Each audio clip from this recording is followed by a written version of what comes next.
So I've gone on enough now about the world becoming destabilized, about how volatile the markets are, and that leads on to what came next, which was making it even worse. The situation was compounded even further in 2007, 2008, when we had the shenanigans that initiated in the United States. I always refer to the USA because now the entire banking system has become globalized and systemic. So if something goes wrong in the USA, as it did with the subprime mortgages, and more on that in a minute, then it's going to infect the rest of the world because that system is pumping its way around the banking system throughout the world, and everybody is going to be impacted, as turned out to be the case. So what happened there, to summarize a long story as short as I can, you had Sharon in some obscure town in Texas or wherever, applying for a mortgage to buy a house, being advised by the mortgage investors, well, you don't need to just buy one house, you can buy three houses and you can let off the other three places that you've bought. When she would not, as just an ordinary hairdresser, there's nothing wrong being a hairdresser, but in terms of finance, you can't afford to do that. But this is what was happening. These people who couldn't afford to do it were being persuaded to take on several houses under the pretext that prices would keep rising and they'd be able to get rents. Well, what happened?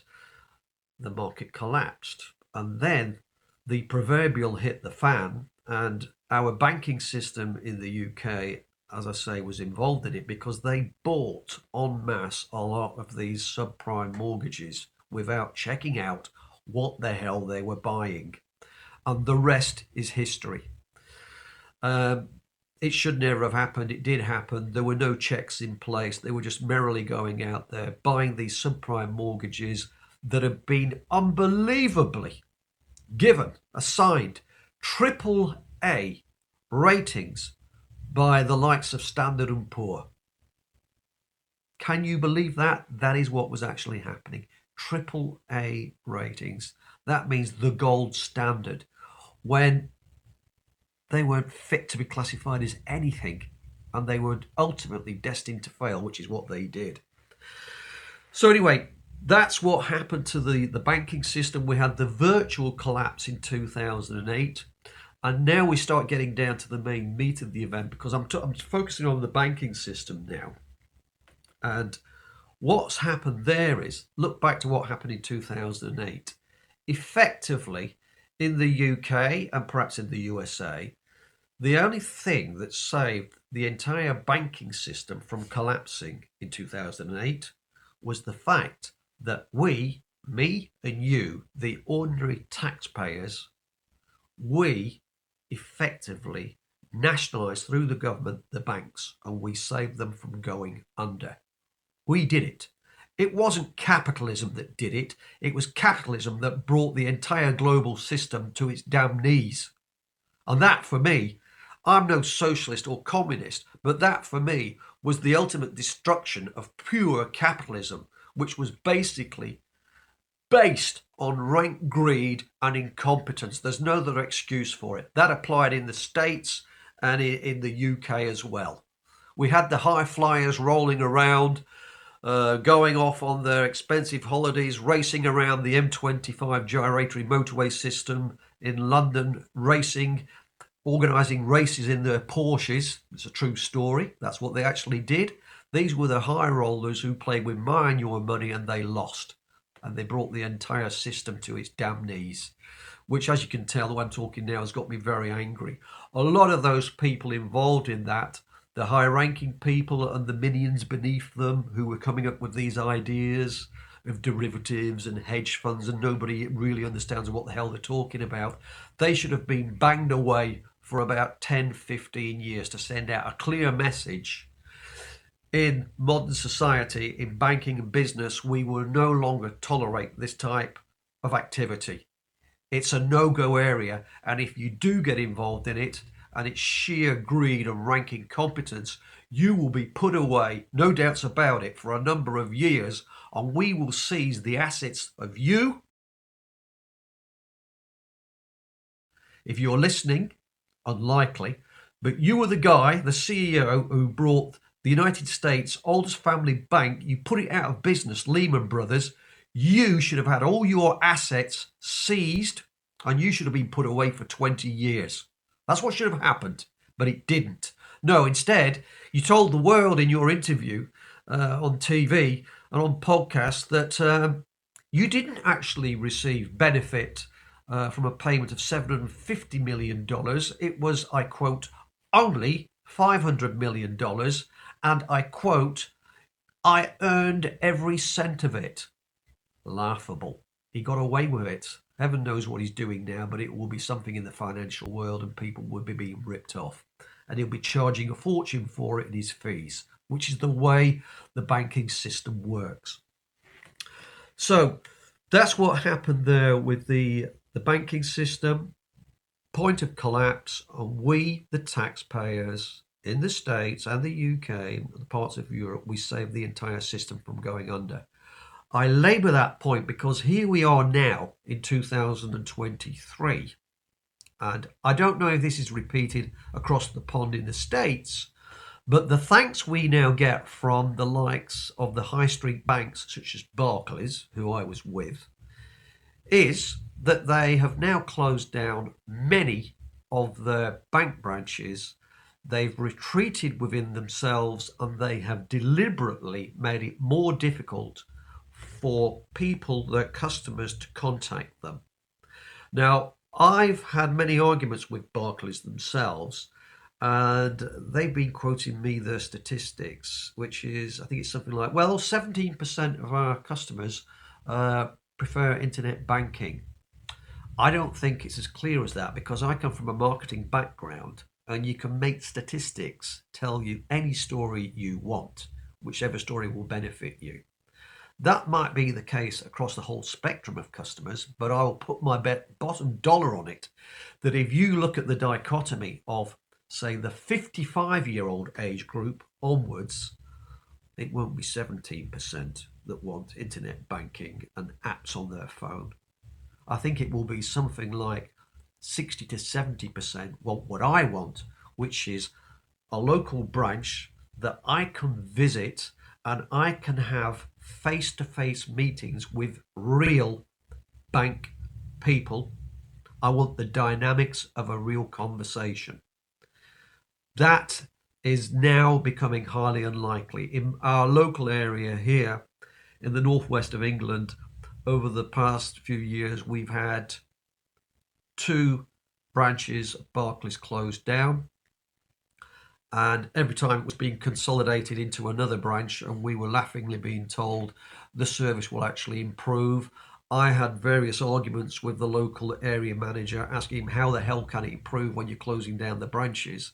And one of his excuses was, well, the branches aren't hardly used anymore. I said, if that's the case, why is it whenever I go into my local branches, there are queues stretching out into the road? He had no answer for that. And then in the local area here, which is Lytham St Anne's, which is a reasonably wealthy area, we actually had it was last November, that was 2022, we had a main, this is not just a small sub branch, this was a main branch that's closed down. That means we've now got 2 bank options if we want to see anybody at Barclays. One is to go into the local town Blackpool, and it's got all these various parking problems and accessibility. And the other one is to go to a town 18 miles away, Preston. That's what we're now down to. Now, what they're trying to do within the banking system, they're trying to make things as easy and convenient for themselves. To hell with the original commendable marketing concept that the Americans used to push, which is customer is king. That's one thing I always respected the American companies for. That's no longer the case. It's a case of what can we, the banks, do that is most convenient for us and will save us yet more money. And some minion will have come up with the idea, well, why don't we start closing down the local branches and we'll start pushing everybody to internet banking and we'll get them all to load apps onto their mobile phones and they can gravitate in that direction and deal with us on that basis. That might apply, that story, to the under 55s. But I would say the dichotomy here is that those above 55, which is my age group, we don't want that. We grew up trusting the banks. They had a physical presence. We knew who they were, what they were, and things were a lot more stable then, admittedly.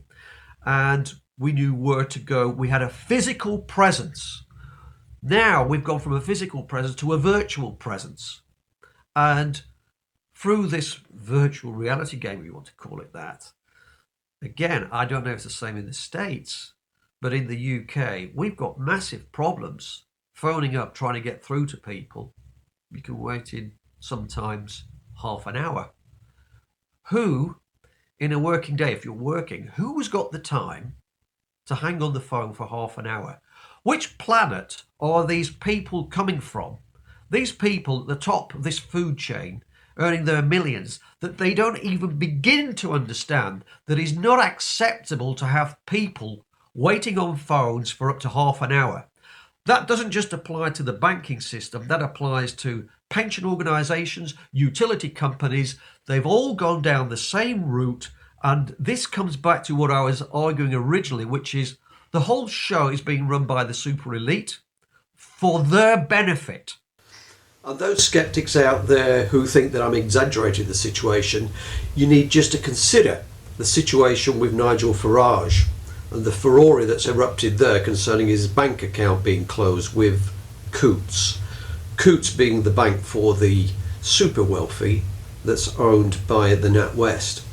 Now what happened there, it was originally the BBC got wind of the story, and it was one of their political editors, I think it was a chappie called Simon Jack, who went on record as basically libeling or slandering Nigel Farage by making the claim that his account had been closed down by Coutts because he no longer met the strict financial criteria.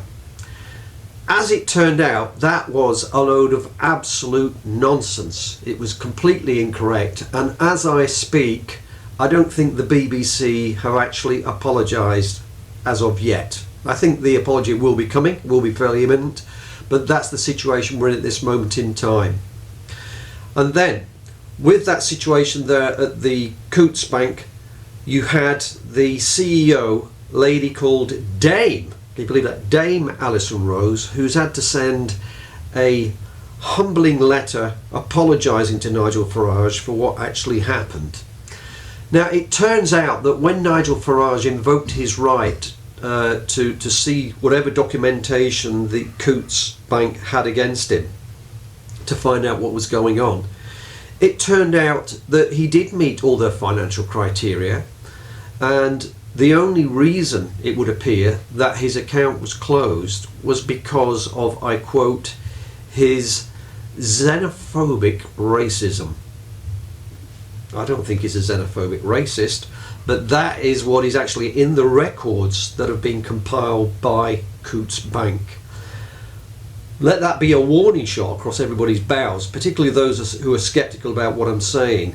This is really confirmation that we're heading towards a George Orwellian type state, and we've got to do something about it because this is not acceptable. If it happens to Nigel Farage, it can happen to any of us who have political beliefs that aren't in line with the woke banks as they've now become. I should also make the point that it's not these developments with the banks in the control that they have over us, to the extent that they at their merest whim, they can decide whether they're going to close your account, which then renders you effectively a non-person. You are not able to function in society. You can't buy anything. You go to the supermarket, you want to buy other things, you can't do it because you don't have a credit card. But it's not just going to affect us today. We're also talking here about further down the line, when the banks and the government have got real control, almost total control. This will impact your children and your grandchildren as well, and that has to be factored into the equation as well. It's not just us, it's what's coming down the line, and it doesn't look too good. This is where we have to make a noise about it. And as I said it with other issues, make it known we're not prepared to accept this type of dictatorship, because that's what it is. Surprise, surprise. We have a quick postscript update on the Nigel Farage debanking debacle at Coutts. The story is now unfolded so that we have the announcement that Dame Alison Rose, who was the CEO of NatWest, the group bank, overseeing Coutts, she has resigned, and she's been closely followed by the resignation of the CEO, which is Peter Flavell, who was the CEO of Coutts Bank itself, that being the bank where Nigel Farage had the problems. And Simon Jack of the BBC and the BBC have issued an apology, a formal apology to Nigel Farage. I think Mr. Farage should pursue that, because the way it was reported by Simon Jack, it was, for me, libelous. It was implying that he didn't have the necessary funds to be banking with Coutts. That's what's been happening there then. And then a quick further update on developing situations. We should also remember that it's not just Nigel Farage who's been debanked. Apparently there's thousands of people out there who've been debanked. And Nigel Farage, is going to pursue this case or these instances on their behalf. And also, in addition to that, we have the situation where NatWest and many other banks are now threatening to close down small business accounts if they refuse to go cashless. Big Brother is heading our way, no doubt about it. Thank you.